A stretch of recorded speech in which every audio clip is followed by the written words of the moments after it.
People ask me sometimes what it means to ride with a brotherhood. They picture the leather, the noise, the road. They picture men who take care of their own. I always tell them about Walter Pruitt. Never met him while he was alive. None of us did. That's the part that stays with me.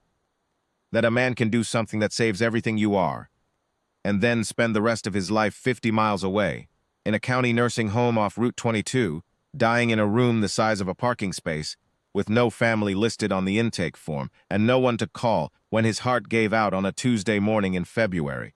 The nursing home director reached us because she found our patch in his drawer.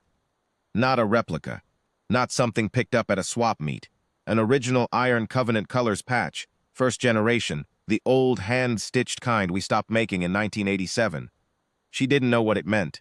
She just knew it looked important, and that Walter had no one else.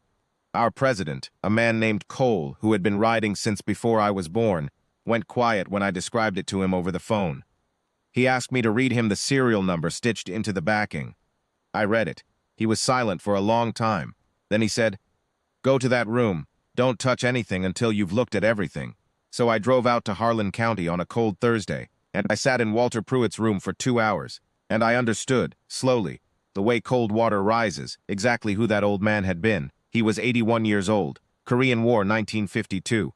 The photograph on his nightstand showed a young man in uniform, thin-faced and serious, standing in front of a transport plane with 3 other soldiers. There was a Purple Heart in a velvet box beside it. There was a Bible with a broken spine and a handwritten name on the flyleaf. Not his. There was a coffee can on the windowsill with $7, some change in it. That was the sum of what Walter Pruitt owned when he died. And then, in the drawer beneath the patch, I found the envelope. It was old. The paper had gone soft and cream-colored, the kind of old that means decades, not years. Inside were 4 folded documents and a handwritten letter on lined notebook paper, 3 pages. The penmanship careful and deliberate, the kind a man uses when he knows the words matter. I read it sitting on the edge of his narrow bed, and by the time I reached the second page, I had to stop and look out the window for a while before I could continue. In 1983, the Iron Covenant's founding chapter was operating out of a garage in Dyersburg.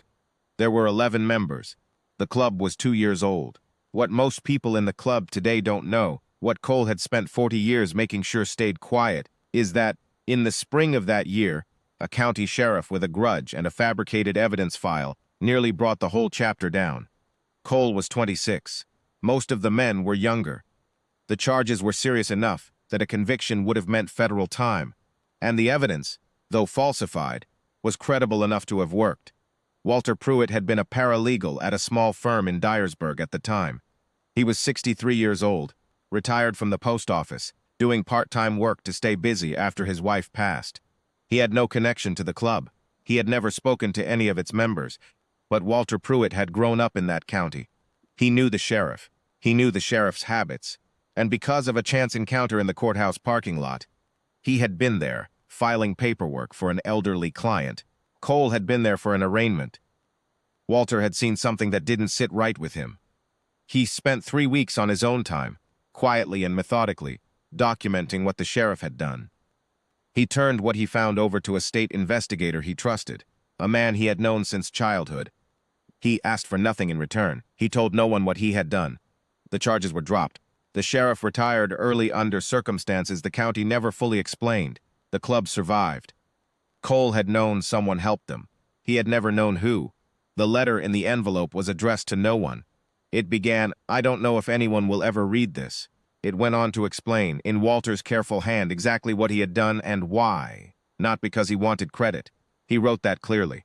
He wrote that he had seen 11 young men about to lose their lives to a lie, and that he had spent 50 years watching what lies do to men, and that he could not walk past it. He wrote that he had kept the patch because one of the men, Cole, though he didn't know the name, had caught him looking at the files in the courthouse hallway and had looked back at him without suspicion, or hostility, just a kind of level recognition, one man seeing another. Walter wrote that he had never forgotten that look. He wrote that he hoped the club had gone on to do good things. He wrote that he had prayed for them every year since. I sat with that letter for a long time. Then I called Cole. Cole did not speak for almost a minute after I finished reading. When he did, his voice was the quietest I had ever heard it. He said, "How many chapters can we reach by Saturday?" Walter Pruitt was buried on a Saturday morning in March at the small cemetery behind the Methodist church he had attended for 60 years. The temperature was 34 degrees. The ground was hard. There were 7 people from the church and the nursing home staff who came to pay their respects. Kind people, people who had known him at the end, and they were standing at the graveside when they heard the sound. It starts as a low vibration before it becomes a sound. If you have never heard 200 engines coming down a 2-lane road in formation, there is nothing I can compare it to. It is not aggressive. It is not loud the way traffic is loud. It is deliberate. It is the sound of something that has decided to be present. They came from 4 states. They came from every chapter the Iron Covenant had. Some of them rode through the night.